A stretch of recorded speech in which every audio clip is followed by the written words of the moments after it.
What's up, kinfolk? It's RJ Young. I'm not on a step mill. Today, I want to talk about Baker Mayfield's NFL draft stock. I want to talk about what one former head coach and one of the best scouts in all of football had to say about Baker Mayfield and how he fits into the NFL. I want to talk about which teams are in the running to win the Baker Mayfield sweepstakes come the draft in April. And I'm going to tell you about where I don't want Baker Mayfield to end up because I want Baker Mayfield to succeed. All of that's coming up after the bumper. If you're new to my channel or this is your first time here, consider hitting the like and subscribe button and ring the bell so you can join the Sooner Savage Gang notification squad. All right, bumper. Just snap the damn ball, RJ. So first, I want to talk about what Daniel Jeremiah had to say about Baker Mayfield's draft stock after scouting him in person at TCU.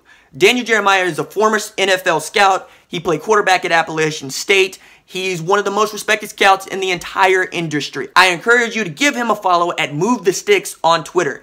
Amazing commentary and analysis when it comes to evaluating NFL talent. And one of the first things that he said when he went to go see Baker Mayfield was that he looked like Drew Brees after Drew Brees had 4 cups of coffee, which I thought was spot on. I mean, yes, he's as accurate. He's got the same size at 6 feet tall. They're about the same build. He can throw a ball over the mountains. He's an extremely accurate passer. And Baker Mayfield is live. That's one of the first things Daniel Jeremiah picked up on when he scouted Baker at the TCU game. He called him the Energizer Bunny, meaning the man wasn't just throwing, he was catching, he was jumping around, he was being Baker Mayfield, but that's not regular. You're not used to seeing them bouncing all around. You're used to being a stoic, thoughtful, thinking through the game. That's not Baker Mayfield. Baker Mayfield's out there to have a good time, have fun, and sling the rock around. We saw that with this awesome clip where he seemingly intentionally hit a TCU football player in the head with a football during warm-ups and then sarcastically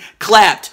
Just the most sarcastic clap ever. And you know what? I'm here for it. The second thing Daniel Jeremiah picked up on was that Baker Mayfield is built to last, meaning the man can take a hit and keep on ticking. We've seen that over and over again. We don't like it when Baker is limping off the field because it gives us all the feels and all the anxiety. And I have been on record as saying, I really want you to start sliding, dude.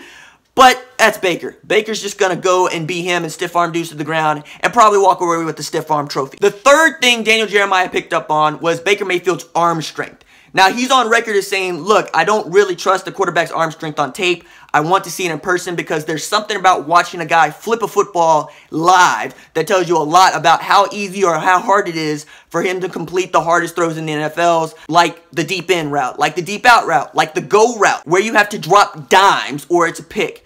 And he was really impressed with Baker Mayfield's arm strength, which I think is a plus. Like, we've all known it, we've all seen it, but it's nice to see a guy who's got an outside vantage point like Daniel Jeremiah saying, Baker Mayfield can throw a football over them mountains. The fourth thing Daniel Jeremiah picked up on is Baker Mayfield is ultra competitive, to which I say, duh! Like, my man lives to compete. Like, he kept a list of people in his phone of haters. He plants flags at Ohio State because nobody on game day picked them to win. He goes up to a terrible Baylor squad and psychs himself up in the team up by saying, you forgot who your daddy is, time for me to spank you. That's just Baker Mayfield. And if you don't like it, don't draft him. But if you don't draft him, just remember that he's going to remember that you didn't draft him. So you're winning or you're losing. And if you're winning, you got Baker Mayfield. If you're not winning, go ahead. Skip him. Take Sam Darnold or something, or the Rosen kid, whatever. You don't want to win. The fifth thing that Daniel Jeremiah picked up on is Baker Mayfield still has some things to improve on, which you can say about every single draft pick ever.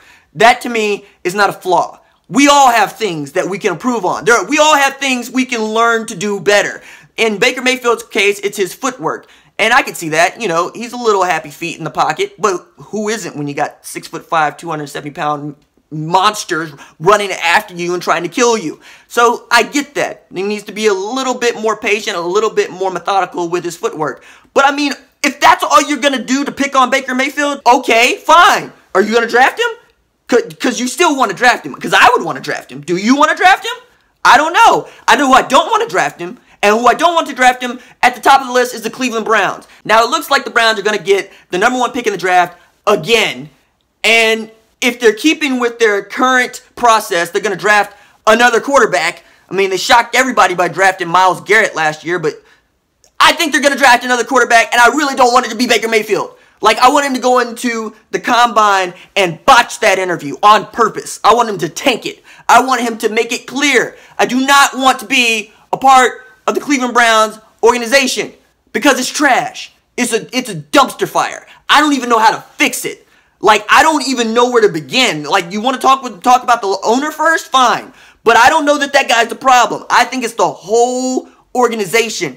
And I don't know how you blow it up and start over. Like, I don't know. I just don't want Baker anywhere near it. I'm just going to say that part. The second team I don't want him anywhere near is the LA Chargers. I mean, they're going to be the San Diego Chargers again soon anyway, so I don't know why I'm correcting it. Nobody wants him in LA. Every game they play is a road game. It's terrible. Why did they force that move? But I don't want Baker a part of an organization that's hated in the way that the Chargers are hated, because they're not a good football team.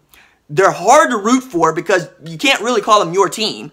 You know, if you live in San Diego, if you live in LA. If you live in LA, you got a team. You like the Rams. That's okay. You know, everybody wanted the Rams in LA. They did not want the Chargers.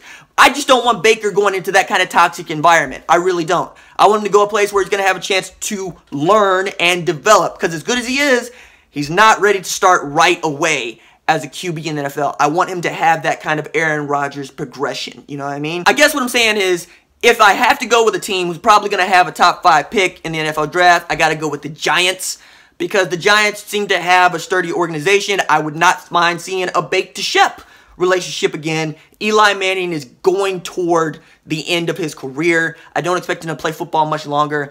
But on the flip side, I don't know if Ben McAdoo is going to be the coach in New York in a few years, the way that they're playing. I mean, it's obvious that they're going to give him another year to do this, but he's not making many friends by benching this guy and benching that guy and not winning football games. Like, you can do that if you're winning football games. But I think that Baker would do well in the Giants organization. I think that would be a place for him to thrive. If I have my wish of where I would like to see Baker Mayfield land, you know, given a first-round pick, I have to say it would be the Arizona Cardinals. I think that they're in a good position to give him the kind of defense that he would need to thrive, something he has never had at OU. Fire Mike Stoops. Adrian Peterson is there for at least another couple of years. He's got John Brown at wide receiver. He's got pieces, you know? He's got pieces to work with. Carson Palmer's on his way out. I think that the Arizona Cardinals would be a good fit for Baker Mayfield and his skill set.